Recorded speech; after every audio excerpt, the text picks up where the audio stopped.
On va essayer de faire un peu de silence pour essayer d'entendre les gens. Face au fric, de résistance et d'intervention théâtrale. Hey! Mr. Christopher! C'est Monsieur Christopher!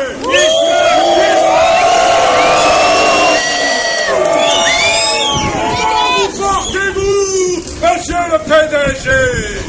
L'action de Sanofi a encore gagné 17% en 2011. Nous avons su rassurer nos spéculateurs. Nos investisseurs, chef, on dit nos investisseurs. Nos investisseurs. Et comment va la santé, monsieur le PDG de Sanofi? La santé financière de Sanofi est excellente. Près de 9 milliards de profits en 2011 pour 33 milliards de chiffre d'affaires. Et cela fait un retour sur investissement de 27%. Oui. On parlait de la santé pour les gens, monsieur Christopher. Les gens? Les médicaments censés soigner le diabète, le cancer, la sclérose en plaques et les accidents vasculaires. Vous avez le sens de l'humour. J'aime ça. Pour le marché du diabète et de la sclérose en plaques, c'est une excellente opportunité. Je regarde l'avenir avec sérénité. Nos spéculateurs, Nos investisseurs, chef, on dit nos investisseurs. nos investisseurs sont rassurés depuis l'abandon par Sanofi des recherches sur le cancer à Montpellier et bientôt à Toulouse. Mr. Christopher, parlez-nous donc du site de Montpellier et de ses 1000 emplois qualifiés. Dites-moi, Joula, Montpellier, c'est bien ce petit village au sud de la France? Oui, chef. Un petit centre universitaire avec des antennes du CNRS sans avenir. Et les locaux de Sanofi, ils sont 2 fois trop grands. Bon, dans un premier temps, on supprime la recherche et après, on voit. Les dépenses recherche et développement ont dégrégolé à 13,5% de votre chiffre d'affaires. Jusqu'où allez-vous descendre? Mais écoutez-moi bien tous, moins on dépense et mieux on cherche.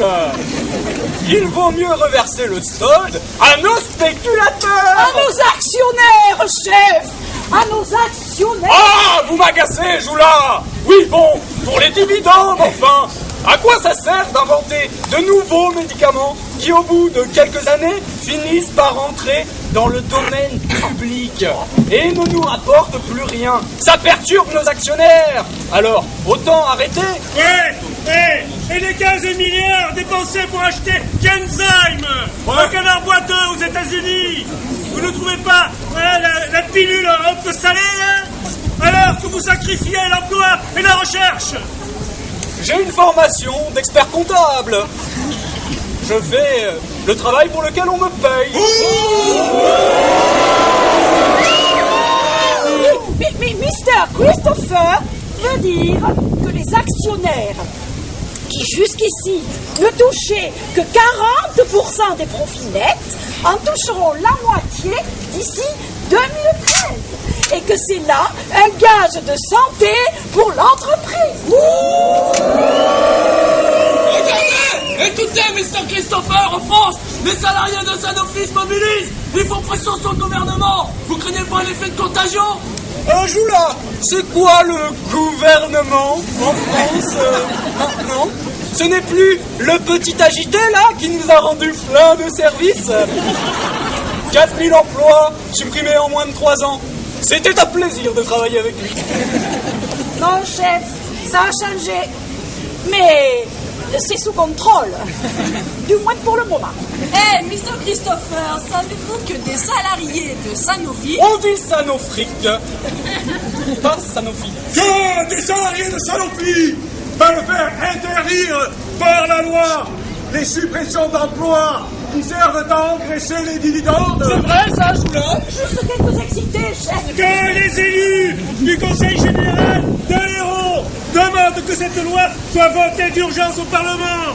Et le conseil municipal de Montpellier aussi. Et dans les 3 mois... Hein, c'est vrai ça, Joula, c'est vrai? Des vœux pieux, chef. Ce sont des vœux pieux. Que les députés reprennent les propositions de l'humain d'abord sur interdiction des licenciements boursiers, recherche en coopération avec la recherche publique, droit des travailleurs à intervenir sur les décisions stratégiques pour l'utilisation des profits. Et pourquoi pas instaurer la République tant que vous y êtes? Mais justement, Mr. Christopher, faire entrer un petit peu la République dans Sanofi. Avec un pôle public du médicament, alliant les salariés, les élus, l'État et les représentants et usagers des hôpitaux de la Sécu. Mais c'est un cauchemar pour Sanofi, ce truc-là. L'humain d'abord. C'est vrai ça, Joula? Ce programme n'est soutenu que par les 10 députés du Front de gauche, chef, et une vingtaine de sénateurs. Mais si l'ensemble des citoyens s'en emparent, salariés, chercheurs et les autres, ça deviendra une force irrésistible. On peut faire voter ces lois et on peut imposer leur application. Abolition des privilèges Pour la santé.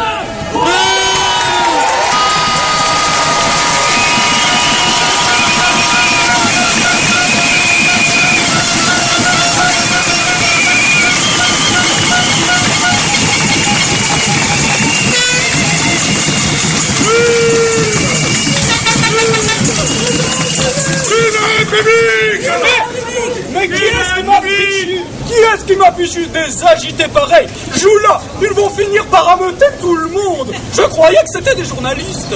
Il y a aussi des journalistes, chef. Il manquait plus que ça. Ils m'ont fichu mal à la tête. Joula! Vous voulez un doliprane, chef? Vous voulez un doliprane? 1, 2, 3. Nous sommes les salariés et pas aux financiers. Nous sommes les décidés à ne rien leur lâcher. Sanofi est à nous, à tous les salariés. La santé, la recherche, nous ne lâcherons rien. Nous sommes les salariés et pas aux financiers. Nous sommes les décidés à ne rien leur lâcher. Sanofi est à nous, à tous les salariés.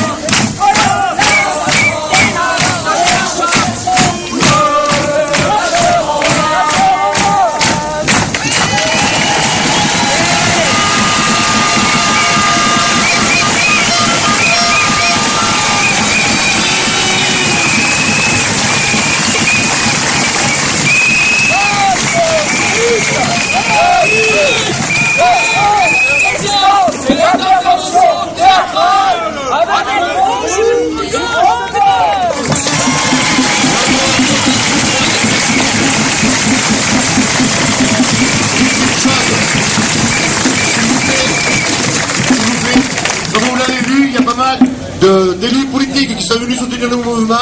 Donc on va leur donner la parole si vous voulez s'exprimer à tour de rôle. Donc je pense que quand même c'est la moindre des choses.